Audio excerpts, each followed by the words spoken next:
నమస్కారం. పురాణం ఆఫ్ భారత్కి స్వాగతం.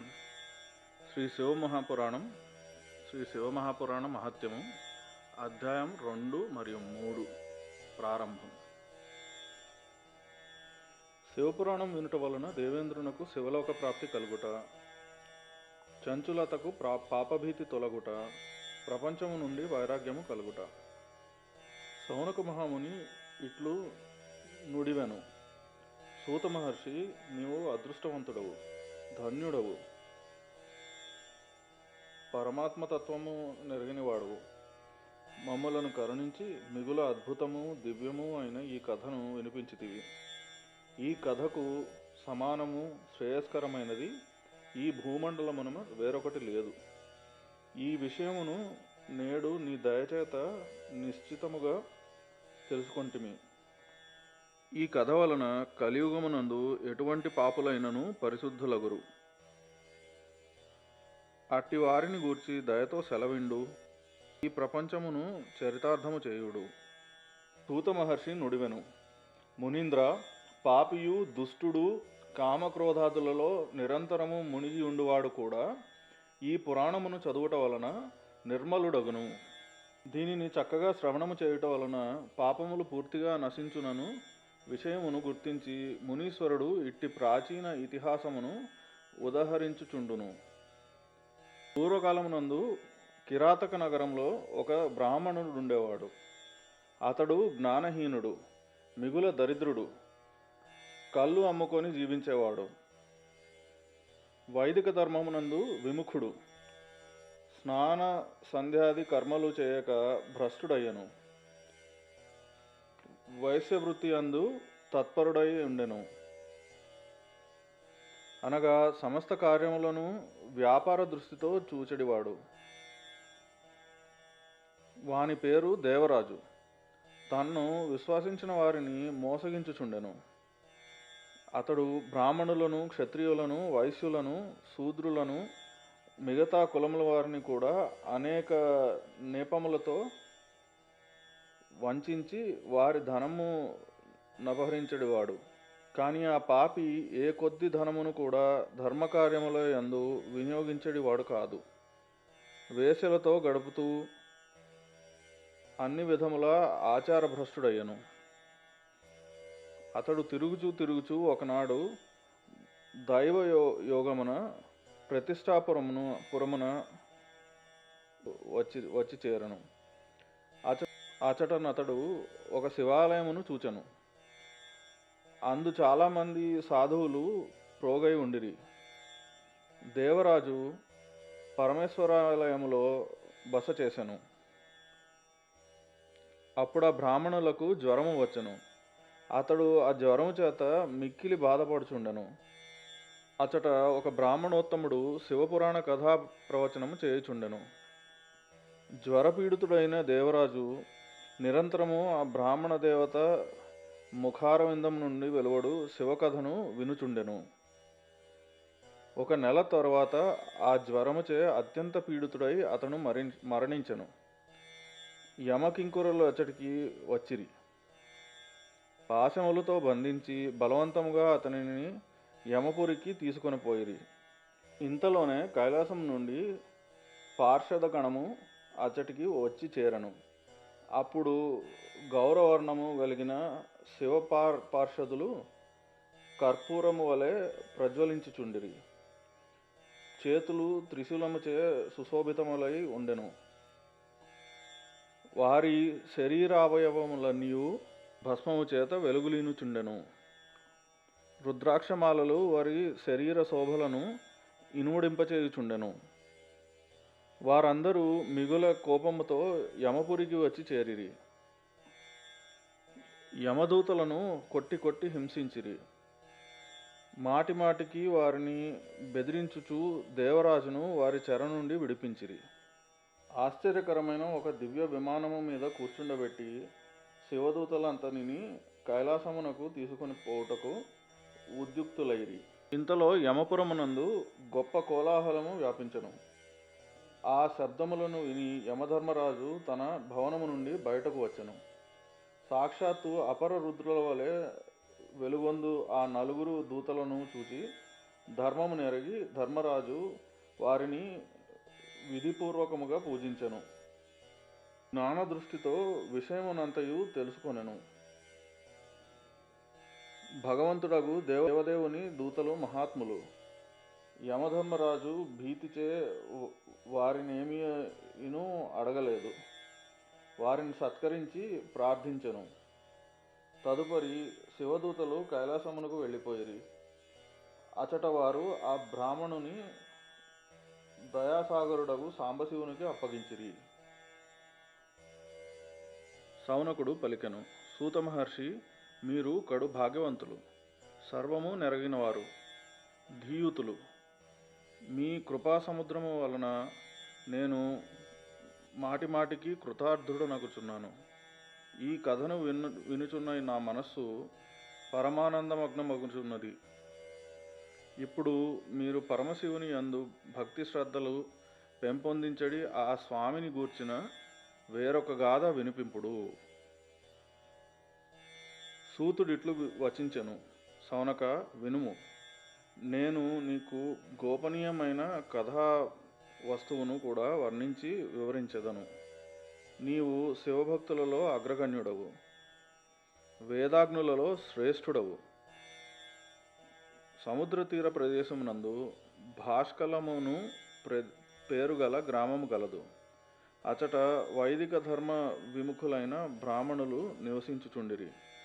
వారు మహాపాపులు. వారందరూ మిగుల దుష్టులు.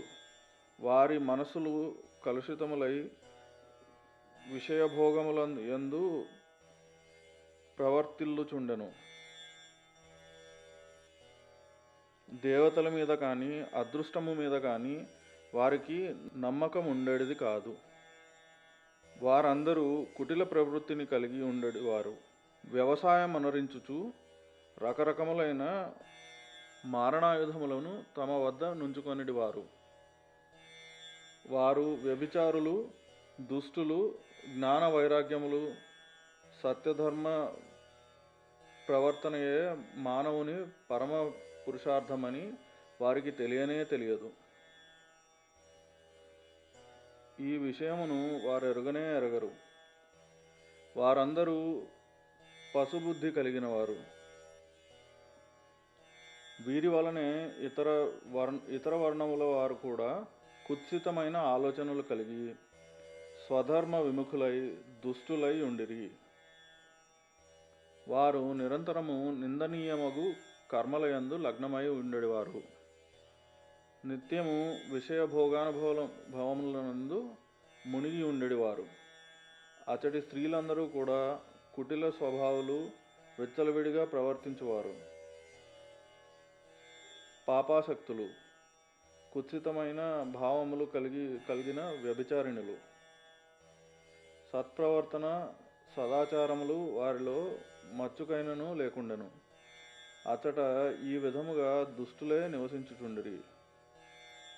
ఆ భాష్కల గ్రామములో ఒకానొక సమయమున బిందుగుడు అను బ్రాహ్మణుడు నివసించుచుండెను. అతడు మిగుల నీచుడు, దుర్మార్గుడు, మహాపాపి. అతని భార్య గొప్ప సౌందర్యవతి. అయినప్పటికీ అతడు చెడు మార్గమునే అవలంబించుచుండెను. అతని భార్య పేరు చంచుల. ఆమె ఎల్లవేళలా ఉత్తమ ధర్మములను పాటించుటయందే నిమగ్నురాలై ఉండెను. అయినప్పటికీ ఆ దుష్టుడు ఆమెను వదిలి వేశ్యాలోలుడై తిరుగుచుండెను. ఇట్లు చెడు ప్రవర్తనలతో వర్తిల్లడి ఆ బిందుగునకు అనేక సంవత్సరములు గడిచెను. వాని భార్య చెంచుల భర్త సాంగత్యము లేక కామపీడితయై పతివ్రత ధర్మము నశించునను భయము చేత బాధలను సహించుచుండెను. చాలా కాలం వరకు ధర్మభ్రష్టురాలు కాలేదు. కానీ దుష్ట ప్రవర్తన గల భర్త యొక్క ఆచరణ వలన ప్రభావితురాలై దురాచారములకు అలవాటు పడెను. చెడు ప్రవర్తనల యందు మునిగి మూర్ఖ మనస్కులైన ఆ భార్యాభర్తల సమయము చాలా మటుకు వ్యర్థముగా గడిచెను.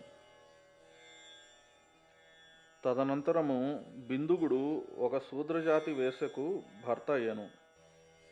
కలుషిత మనస్కుడైన ఆ బ్రాహ్మణుడు కాలవశమున మరణించి నరకమునకు వెళ్ళెను. చాలా దినములు నరకమునందు అనేక దుఃఖములను అనుభవించి ఆ పాపి మూర్ఖుడు వింధ్య పర్వతముల యందు భయంకర పిశాచమయ్యను. ఇచట దుష్ట ప్రవర్తన గల తన భర్త బిందుగుడు మరణించిన తరువాత మూర్ఖురాలగు చెంచుల చాలా కాలము వరకు తన కుమారులతోనే ఉండిపోయాను. దైవయోగమున ఒకనాడు ఒక పర్వ పుణ్యదినమునందు ఆమె తన సోదరులతో బంధువులతో కూడి గోకర్ణ క్షేత్రమునకు వెళ్ళెను. ఆమె కూడా ఒకనాడు యాత్రికులతో కూడి ఒకానొక తీర్థమునందలి జలములలో స్నానమాచరించెను. తరువాత బంధువులందరితో కూడి తిరునాళ్లను చూచుటకు అటనట తిరుగుచుండెను. తిరుగుచూ ఒక దేవాలయమునకు చేరెను. అచట దైవజ్ఞుడైన బ్రాహ్మణుడొకడు శివకథా ప్రవచనము చేయుచుండెను. అతని ముఖము నుండి పరమ పవిత్రము మహత్తరమైన మంగళకరమైన ఆ గాథను ఆమె వినెను. పరపురుషులతో వ్యభిచారము చేయు స్త్రీలు మరణించిన తరువాత యమసదనమునకు అరుగుదురు. యమదూతలచట బాగుగా అగ్నిలో మసలుచున్న ఇనుప గుదియను తీసుకొని ఆమె యోనిలో గుచ్చెదరు అని ఆ బ్రాహ్మణుడు వచించుచుండెను. పౌరాణికుడకు ఆ బ్రాహ్మణుడు చెప్పిన కథను విని ఆమె మిగుల వ్యాకులతకు లోనయ్యను. భయము చేత కంపించసాగెను. కథ సమాప్తమయ్యను. శ్రోతలందరూ అచ్చటి నుండి బయటకు వెళ్ళిపోయిరి. భయభీతురాలైన ఆ స్త్రీ ఏకాంతమున శివపురాణ ప్రవచనము చేసడి ఆ బ్రాహ్మణునితో ఇట్లు నుడివెను. చెంచుల ఇట్లు పలికెను. ఓ బ్రాహ్మణదేవ, నేను నా ధర్మమును ఎరుగకుంటిని. దీని వలన నేను దుష్టముగా ప్రవర్తించి తిని. స్వామి, కరుణించి నన్ను ఉద్ధరింపుము. వైరాగ్యభావముచే నిండి ఉన్న మీ ప్రవచనమును విని నాకు మిక్కిలి భయము కలుగుచున్నది. నేను వణికిపోవుచున్నాను. నాకు ఈ ప్రపంచమునందు వైరాగ్యము కలిగినది. మూర్ఖ మనస్కురాలునైన పాపిని నేను. ధిక్కారమునకు తగిన దానిని. నేను అన్ని విధముల నిందనీయురాలను. అసహ్యకరమైన విషయములలో చిక్కుకొని పోయితిని. నేను నా ధర్మము నుండి భ్రష్టురాలైతిని. భయంకరమైన ఎట్టి కష్టములు పాలగుదునో, ఎట్టి దుర్గతి పట్టెనో నేనెరుగును. చెడు మార్గమునందు మనస్సు లగ్నమై పాప ప్రవృత్తి గల నా వంటి పాపికి విఘ్నులైన మహానుభావులెవరు అచట సహాయము చేయగలరు? మరణించినప్పుడు భయంకరులైన ఆ యమదూతలను నేనెట్లు చూడగలను? బలవంతముగా వారు నా మెడను పాశముతో బంధించినప్పుడు నేనెట్లు ధైర్యమును వహించగలను? నరకమునందు నా శరీరము ముక్కలు ముక్కలుగా చేయబడినప్పుడు నాకు అంతులేని దుఃఖము కలుగును. అట్టి దుఃఖకారకమైన మహాయాతనను నేనెట్లు సహించగలను? అయ్యా, నేను సర్వనాశనమైతిని కదా, దహించుకొని పోవుచున్నాను. నా హృదయము పగిలిపోవుచున్నది. అన్ని విధములా నేను నష్టపోయితిని. పాపములలో మునిగిపోయితిని. బ్రాహ్మణోత్తమ, మీరే నాకు గురువులు. నా తల్లియు తండ్రియు మీరే. నేను మిమ్మలను శరణుజొచ్చి తిని. ఈ దీనురాలిని అబలను ఉద్ధరింపుడు, తరింపజేయుడు. సూతుడిట్లు వచించెను. సౌనక, ఇట్లు దుఃఖమునకు వైరాగ్యమునకు లోనైన చంచుల బ్రాహ్మణోత్తముని చరణద్వయమునకు ప్రణమిల్లెను. అప్పుడా ధీయుతుడైన బ్రాహ్మణుడు ఆమెను లేవనెత్తి ఓదార్చి కరుణతో ఇట్లు పలికెను.